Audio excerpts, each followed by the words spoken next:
Minecraft is a sandbox survival game created by Marcus Persson, better known as Notch, but you know that all already. You wouldn't have clicked on this video if you didn't know what Minecraft is. Originally released in 2009 with a full release in 2011, Minecraft has sold over 200 million copies at the time of writing this, with 126 million active players a month. I want you to put that number into perspective. There's 331 million people in the US, and 7.5 billion in the world. Statistically, 1 out of every 37.5 people, one of them will have played Minecraft. Not only that, 1 out of every 59.52 ton more numbers people will have played it this past month on average, in the entire world. Do you understand how absolutely wild that number is for a game released almost 12 years ago? Especially one that's not free to play. Could you please remind me the last time you still actively played a game released 12 years ago, despite statistically buying it a lot earlier? So, why is this? What causes the longevity of such an old game? Why is more than half the player base still actively playing every single month? And what makes this game so much more different than other open world sandbox games? There's plenty of things we could try using to explain this. Frequent updates to the game, the simplicity to start out but difficulty to master, the appeal of being able to build, fight, farm, make complex engineering, and countless other things. And sure, those definitely contributed to the game's success, but they're by no means what's keeping this 12-year-old game relevant. To be able to find out how this small indie game managed it and why people keep coming back, we need to go back to the beginning. Before that though, I spent a lot of time putting this video together and researching it, so if you enjoy, consider subscribing. It's free and shit. Just subscribe to me and also follow my Twitch channel where I yell at Block Game, and follow my Twitter where I say the haha funny, and join my Discord and give me all your money and give me your social security number and give me your credit card number and your firstborn child. And when Minecraft's first version released, it wasn't called Minecraft. It was called Cave Game, and it looked like this. All the recipes for a game with unreasonable longevity were here. You could break blocks, and you could place blocks. There were 2 of them. There were only 2 blocks. That's it. That's the whole game. But after a few updates, we got more blocks, better terrain generation, a health bar, monsters, animals, crafting, progression, and essentially just a more fleshed out sandbox survival experience. It was around this point when Minecraft really started picking up on YouTube, with some of the first adopters being Pulsaurs Jr. with his How to Survive tutorials, David Angel 64 with X's Adventures in Minecraft, and the Yogscast with an assortment of series. Before we move on, did you know that all 3 of them are still uploading videos to YouTube? Some even still doing Minecraft. I found out while doing some research for this video, and it's absolutely mind-blowing how dedicated they all are. And I have a ton of respect for them for all of that. All of these videos and countless others pulled millions of viewers each, and brought countless people to the game, myself included. Watching Pulsaurs Jr. made up a large portion of my childhood, and I have really fond memories of treating it almost like Saturday morning cartoons. At the same time as Minecraft surged on YouTube, the multiplayer of the game began to become more refined, which opened the door for many YouTubers to play the game together, to make new types of content, and many normal players too as well. Some of the only things I remember from around 2011 and 2012 when I was... God, how old was I? I don't want to feel fucking elderly while making a documentary on Minecraft. God damn it. I remember around 2011 and 2012, I had my own server I used to play on with some friends.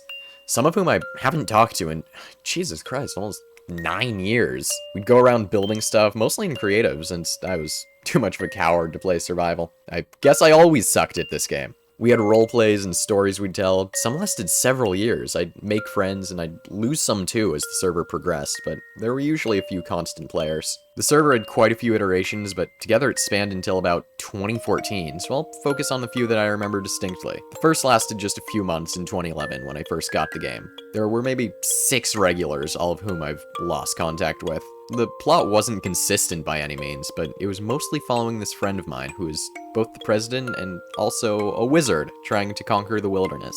We were 7. What were you expecting? This server concluded in the president's residence and the White House being destroyed by a group of monsters from the Nether, which sounds significantly more terroristy now that I'm not 7. The next server was very long-lived, almost a year long. This one was much larger. A lot of my friends' older siblings joined this server, since they wanted to play together too, and I was the only one so far who was able to get my parents to port forward my IP for me. For those of you who don't know Technobabble, that means it let people connect remotely to your computer, usually for a game server. Because of the older siblings joining, the plot became mildly less cringe because of that. This time it focused on an underground crime syndicate, which was trying to worm its way into a multi-level company distributing goods to the rest of the server to do evil things. Okay, listen, this is still a better plot. The oldest person in the server was still, like, 12. I genuinely don't know what you want from me.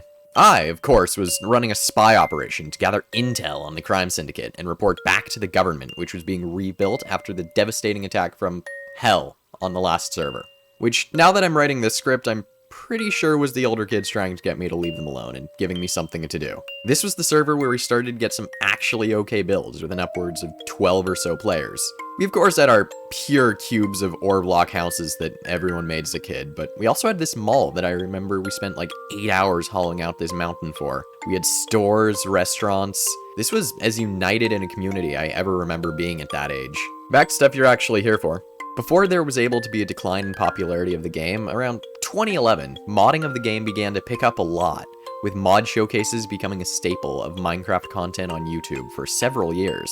A few mods I remember really distinctly from this period were Mo Creatures, which added a significant portion of new creatures to the game, famously fitting the vibe of the game pretty well. Mojang even had the lead developer help port the horses over when they were added to the base game. Mr. Crayfish's furniture mod, one of the first furniture mods for the game, which became a staple of the modding community. Tales of Kingdom, one of the first story-based mods with proper RPG elements and questing. And finally the Ether mod, one of the most famous mods for Minecraft, which added a sky dimension with depth no one expected from a mod at the time. I easily sunk in upwards of 50 hours into this mod exclusively as a child. The Minecraft modding community at this time was revolutionary for how plenty saw the game, considering typically for small indie games you might play through it once, maybe twice, and move on to the next game. But these mods extended the hype behind the game much further than it would have been originally, with many people actively playing the game for quite a while longer than they would have played the game in plain survival because of all the user-created mods. The rise of adventure maps also happened around 2012, a ton of which were so in-depth they really felt like their own games at times. You had your big maps we've all heard of, like Herobrine's Mansion, based on one of the most famous early video game creepypastas, but that's a whole different story that hundreds have told better than I ever could. But you also had your smaller maps, and that was some of the beauty of early maps in my opinion. Everyone who played Minecraft at that time has a memory of playing some obscure map that no one has ever heard of, which they found on Minecraft forums on the Discover New Maps tab, and this era of Minecraft was by no means close to over, but we've touched on most of the notable parts of Minecraft's early community. But there's one thing we haven't talked about: the rise of Minecraft parody songs.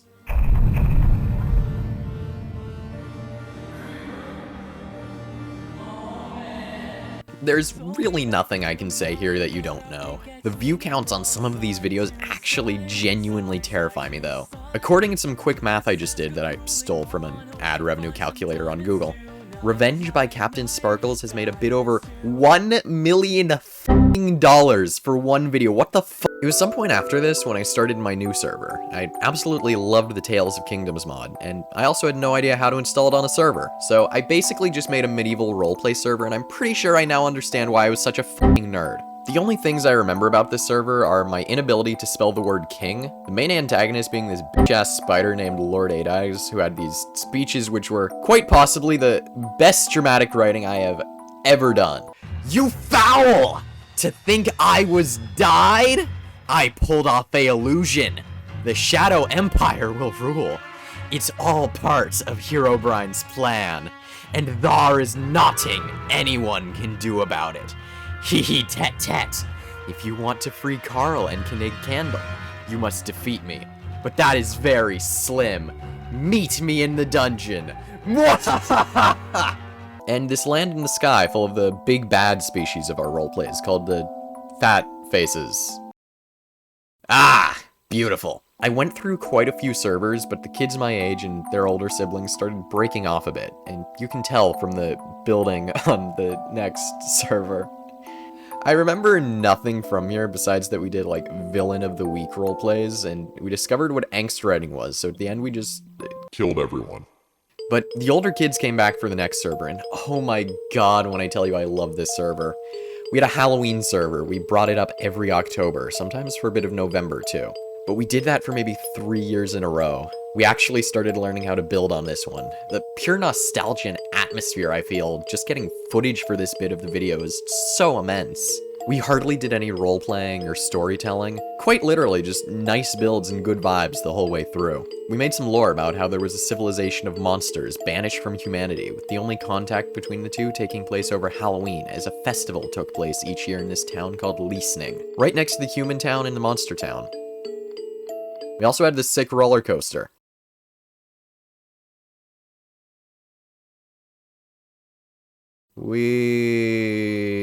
Speaking of servers, there was a bit of a huge jump in popularity with a certain type of public server. Public servers were always there, of course, but tended to be huge SMPs or just creative building servers. But when hype once again started to die down around the game, adventure maps continued to keep a bit of the player base around. Specifically a few people in teams like Disco or Hypixel. Hypixel ended up making a server to play their maps on, which had minigames to play while you waited for your map queue to start. But gradually these minigames got more popular than some of the maps and became the focal point of the server, and continue to be to this day. Several other minigame servers sprang up, like Mineplex or The Hive, but for whatever reason, Hypixel was one of the only minigame servers that held longevity. Around this time, content on YouTube for Minecraft began shifting slightly. YouTube as a whole was being taken over at the time almost by an abundance of clickbait content, and Minecraft was no exception, and was very clear from the titles. But the meta for the platform continued to be mod showcases and map reviews. How this type of content stayed relevant for so long actually is really impressive, and I'm by no means qualified to analyze or explain why this is. There's a pretty big part of the Minecraft community's history which I haven't touched on at all, and that would be Minecon. Minecon was by no means as big of a factor in keeping the game alive as, say, minigame servers or YouTube or private servers, but it was really incredible to have an entire convention. And as someone who went to the last one in 2016, for all the cringe comps made, it was a pretty fun convention. I made that one Ender Dragon costume, and I'm going to live off of the cloud I had at age 12 for the rest of my life. I stayed up until 3 a.m. making this. It was worth it.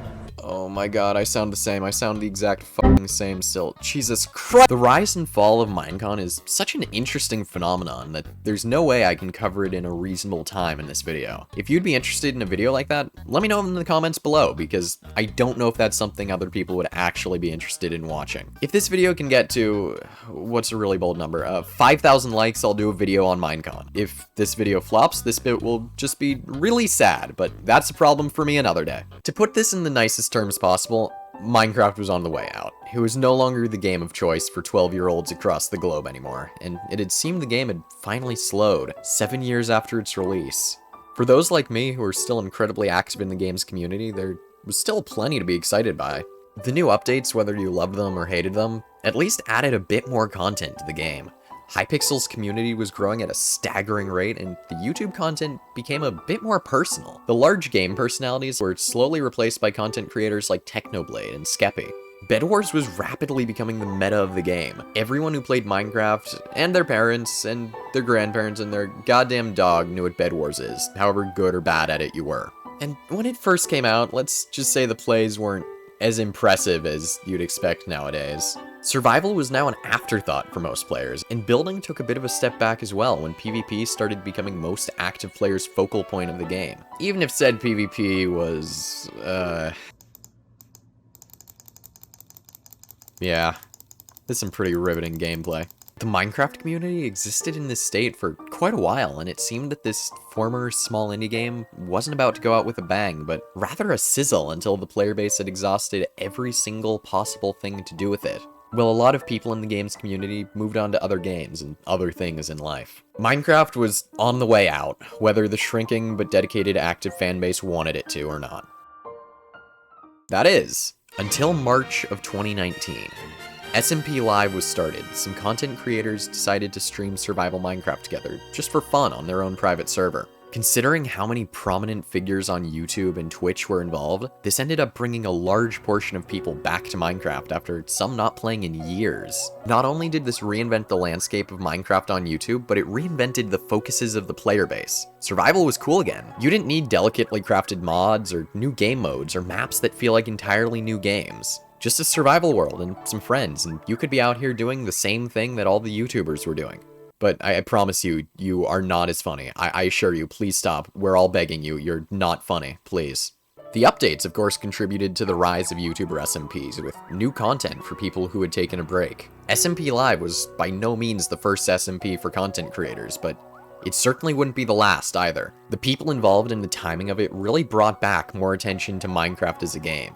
SMPLive ended right as SMPEarth was starting up, meaning a lot of the community's focus stayed on SMPs. However, something else was brewing. After months of planning his growth on YouTube, Dream put his plan into motion with record-level growth. This was impressive for countless reasons, but the first being basing his channel around a game many thought to be dying only a year earlier. Dream came into the YouTube game at exactly the right time, boosting his success off the rejuvenated success of Minecraft as a whole. The focus of Minecraft's community has always been at least somewhat on or because of YouTube. This was never more clear than this era of Minecraft on YouTube, with Minecraft Mondays, Minecraft Championships, Dream's Manhunt series, SMPLive, SMPEarth, the Dream SMP, and a ton more YouTuber Twitch-based events that feel integral to where the game is right now. What's also exceptionally notable is how Minecraft's target demographic on YouTube has shifted over time, being relatively low around 2012 and now being a bit more targeted at teenagers. There's of course still content on YouTube about Minecraft for small children, like those really weird children's animations. Yeah, this is art.